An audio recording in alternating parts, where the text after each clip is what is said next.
नमस्कार, अपना छत्तीसगढ़ बुलेटिन देख रहे हैं आप। मैं हूं आपके साथ साहिल धूलिया। बुलेटिन की शुरुआत करते हैं। राजनांदगांव के नक्सल प्रभावित क्षेत्र के मलेदा कैंप में फूड पॉइजनिंग के चलते 26 जवानों की तबीयत बिगड़ गई।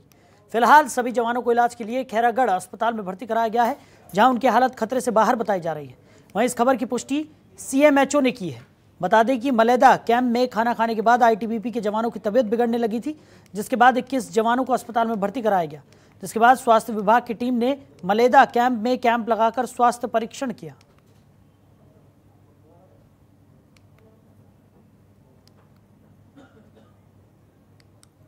आज सुबह 5 जवान और भर्ती हुए। कुल मिलाकर 26 जवानों को एडमिट किया गया है और सभी खतरे से बाहर है और सबका उपचार चल रहा है। और मलेदा कैंप में भी हमारी स्वास्थ्य विभाग की टीम पहुंची हुई है और वहां अगर और कुछ पीड़ित पाए जाएंगे तो उनका उपचार किया जाएगा। प्राथमिक तौर पर जो जानकारी प्राप्त हुई है, परसों जवानों के द्वारा नॉनवेज का सेवन किया गया था नाइट में, और उसके बाद कल उनकी तबीयत बिगड़ी है। तो फूड पॉइजनिंग की आशंका ज़्यादा लग रही है इसमें, और सभी पहलुओं में भी जाँच भी की जा रही है कि कहीं और दूसरे कारण तो नहीं था।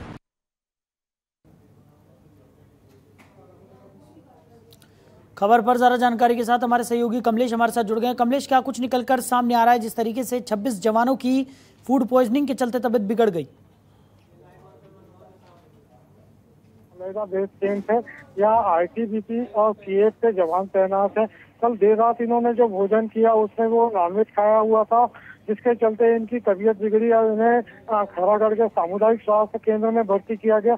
देर रात 21 लोगों को भर्ती किया गया था, वहीं आज सुबह 5 लोगों को और भर्ती किया गया। इस प्रकार से कुल 26 जवानों को उपचार हेतु भर्ती किया गया है। इस पूरे मामले में जिला प्रशासन से कलेक्टर, एसडीएम और मुख्य स्वास्थ्य चिकित्सा अधिकारी मौके पर पहुंचे। अस्पताल में जवानों का हालचाल पूछा। वहीं जवानों के जो हालत है अभी स्थिर बताई जा रही है और खतरे के बाहर बताई जा रही है। और वो सीएमएचओ कलेक्टर द्वारा यह भी बताया गया कि इस मामले की जांच भी कराई जा रही है कि ये फूड पॉइजनिंग का है या अन्य कोई चीज निकल के सामने आएगी। पानी का संक्रमण भी है, इसलिए पीएचसी विभाग को भी इसके निर्देश दिए गए हैं। जी साहिब। चलिए कमलेश, हमारे साथ जुड़ने के लिए, इस तमाम जानकारी के लिए आपका शुक्रिया। तो खाना खाने के बाद जवानों की तबीयत बिगड़ गई। फूड पॉइजनिंग के चलते 26 जवान बीमार हो गए, जिन्हें अस्पताल में भर्ती कराया गया। वहीं छत्तीसगढ़ में नशे के कारोबार को पूरी तरह से खत्म हो, जिसको लेकर मुख्यमंत्री भूपेश बघेल ने कड़े निर्देश जारी कर दिए हैं। मुख्यमंत्री बघेल ने न्यू सर्किट हाउस ऑडिटोरियम में पुलिस अधिकारियों को निर्देश दिए। तो सीएम बघेल ने कहा कि गांजे की एक पत्ती भी छत्तीसगढ़ में नजर नहीं आनी चाहिए। छोटी छोटी घटनाओं को सांप्रदायिक और अराजक तत्व बड़ा रूप देने की चेष्टा कर रहे हैं, इसलिए पुलिस अधीक्षक उन्हें पहचाने। इसी के कोरोना महामारी पर बोलते हुए उन्होंने कहा कि कोविड महामारी के दौरान हमारी सरकार, प्रशासन और पुलिस ने अभूतपूर्व कार्य किया है। अपने प्रवासी मजदूरों के हित में बेहतरीन काम किया गया है।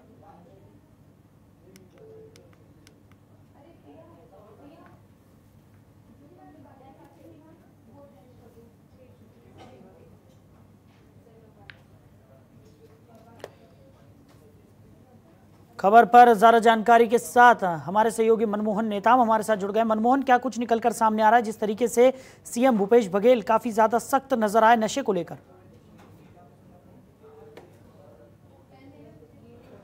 साहिल, बीते 2 साल से कोरोना वैश्विक महामारी छत्तीसगढ़ में जो अधिकारियों का बैठक नहीं हो पा रहा था, और सीएम भूपेश बघेल ने कल ही कलेक्टरों का बैठक भी लिया। और आज प्रदेश के मुख्यमंत्री भूपेश बघेल जो रायपुर में, राजधानी रायपुर में आईजी और एसपी को यहाँ पर बैठक में आयोजित किया है। और इस बैठक में बता दूं कि साहिल, प्रदेश में जिस तरीके से वैश्विक कोरोना महामारी में जो संकट के काल में जो पुलिस अधिकारियों के द्वारा काम किया, जिसकी तारीफ भी की, और साफ तौर पर प्रदेश के में जिस तरीके से अंतर्राज्यीय सीमा लगा हुआ है और सीमा से लगातार नशीली पदार्थों का छत्तीसगढ़ में आना और छत्तीसगढ़ के पुलिस के द्वारा लगातार कार्यवाही किया जाना, इसे लेकर भी उन्होंने कड़ी कार्यवाही के निर्देशित किया है। क्योंकि प्रदेश में जिस तरीके से उड़ीसा प्रांत से और आंध्र प्रदेश के क्षेत्र से लगातार जो मादक पदार्थ हैं वो छत्तीसगढ़ पहुंच रहे थे, और छत्तीसगढ़ के मार्ग से लगातार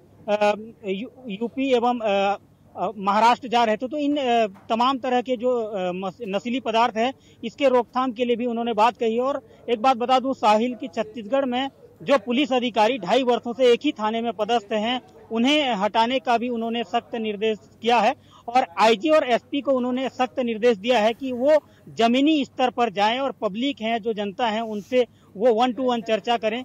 और बीते दिनों जिस तरीके से कवर्धा में जो सांप्रदायिक दंगे फैले थे और पत्थलगांव में जिस तरीके से धार्मिक जुलूस में कार चढ़ा दिया गया था, तो इन तमाम तरह की जो घटनाओं को लेकर उन्होंने साफ निर्देशित किया है कि प्रदेश में शांति व्यवस्था बने रहना चाहिए। और शांति व्यवस्था बनाए रखने के लिए एसपी और कलेक्टर को कोऑर्डिनेट करके चलना होगा। और जिस तरीके से कल भी उन्होंने कलेक्टरों का बैठक में साफ निर्देशित किया है कि छत्तीसगढ़ प्रदेश शांति का टापू है, इसे शांति बनाए रखना है। और आज के बैठक में उन्होंने साफ निर्देशित किया है कि जो भी पुलिस अधिकारी जिसकी लंबे समय से शिकायत आ रही है या जो भी पुलिस अधिकारी जिसका शिकायत या शिकवा शिकायत आ रही है जिसे पब्लिक में जिसका ठीक इमेज नहीं है उन्हें हटाने का भी उन्होंने निर्देशित किया है।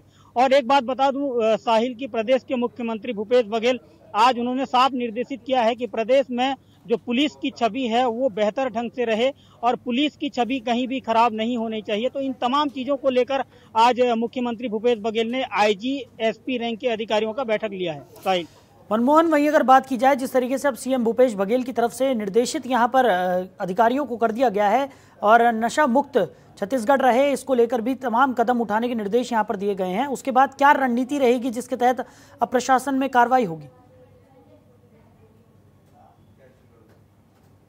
देखिए साहिल, लगातार छत्तीसगढ़ में जिस तरीके से गांजे की हो चाहे अन्य जो मादक पदार्थों का यहाँ पर धरपकड़ शुरू हुआ था और लगातार पकड़े गए हैं और छत्तीसगढ़ की जो पुलिस है वो लगातार कार्यवाही भी की है।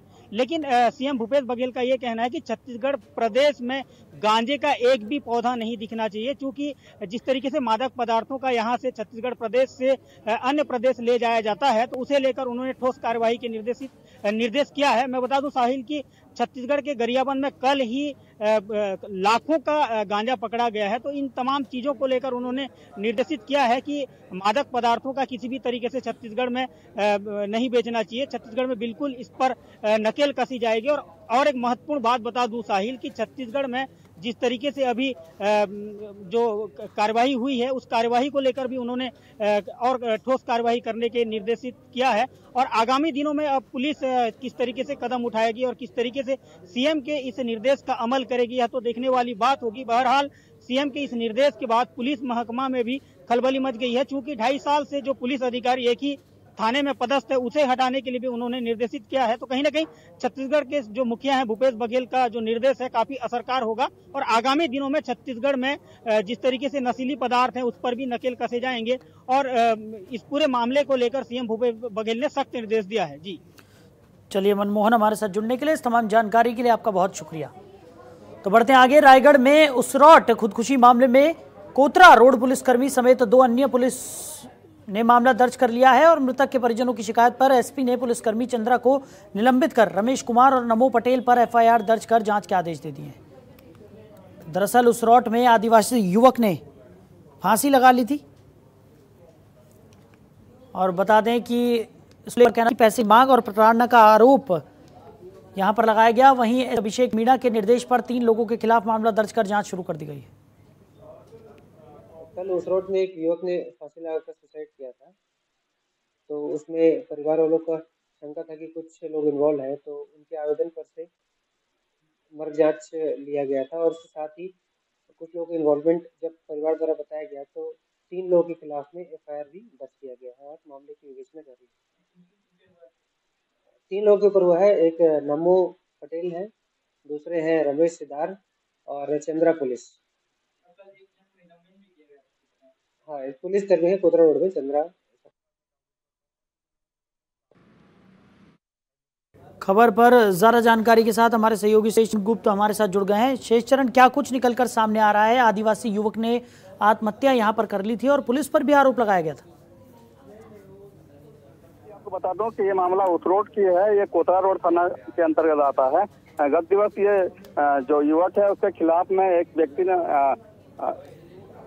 मारपीट मामले में उसके खिलाफ में एफआईआर दर्ज हो गया था, जिसमें पुलिस जो है कोतरा रोड पुलिस ने उसको बुलावा किया था, अपने थाने बुलाया था, जिससे दहशत में आ गया था युवक।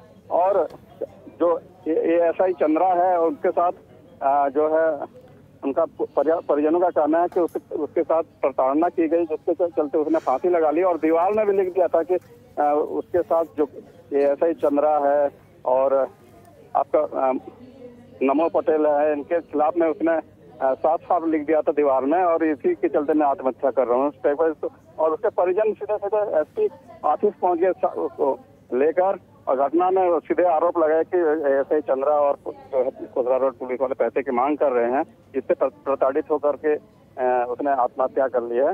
मामले के संज्ञान तत्काल ले लिया एसपी मीणा जी ने, और एएसआई चंद्रा सहित 2 अन्य लोगों के खिलाफ भी एफआईआर दर्ज कर लिया। जी भाई। चलिए शेष चरण हमारे साथ जुड़ने के लिए, इस तमाम जानकारी के लिए आपका शुक्रिया। तो मुख्यमंत्री भूपेश बघेल को एक एजेंसी ने सर्वे में नंबर 1 घोषित किया है। इसी पर दुर्ग सांसद विजय बघेल ने क्या कुछ कहा, सुनिए। रोड में एक युवक ने फांसी लगाकर सुसाइड किया था, तो उसमें परिवार वालों का शंका था कि कुछ लोग इन्वॉल्व हैं, तो उनके आवेदन पर से मर्ग जांच लिया गया था। और उसके साथ ही कुछ लोगों का इन्वॉल्वमेंट जब परिवार द्वारा बताया गया, तो 3 लोगों के खिलाफ में एफआईआर भी दर्ज किया गया है और मामले की विवेचना जारी है। 3 लोगों के ऊपर हुआ है, एक नमो। वहीं बांग्लादेश में हिंदुओं के ऊपर हो रहे हमले को लेकर सरगुजा में विश्व हिंदू परिषद ने बांग्लादेश सरकार का पुतला दहन किया और बांग्लादेश के 22 से ज्यादा जिलों में हिंसा की घटनाओं को लेकर नाराजगी जाहिर की। बता दें कि बांग्लादेश में हिंदुओं के 150 से ज्यादा दुर्गा पूजा पंडालों को नष्ट किया, साथ ही देवी देवताओं की मूर्तियों को भी तोड़ दिया गया, जिसको लेकर लोगों में आक्रोश देखने को मिल रहा है। इसी को लेकर विश्व हिंदू परिषद ने मांग की है कि हिंदुओं पर हो रहे आक्रमणों और अत्याचारों को रोकने के लिए कोई ठोस कदम उठाए जाएं। साथ ही चेतावनी दी है कि अगर मांग पूरी नहीं की गई तो देश में आंदोलन करने को मजबूर हो जाएंगे।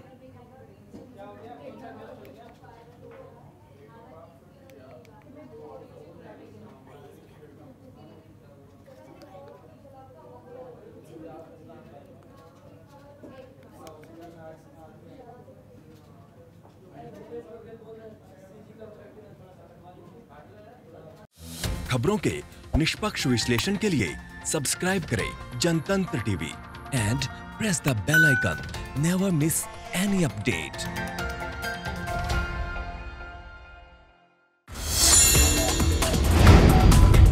Download the Janatantra TV app, available on Google Play and App Store. Download it now.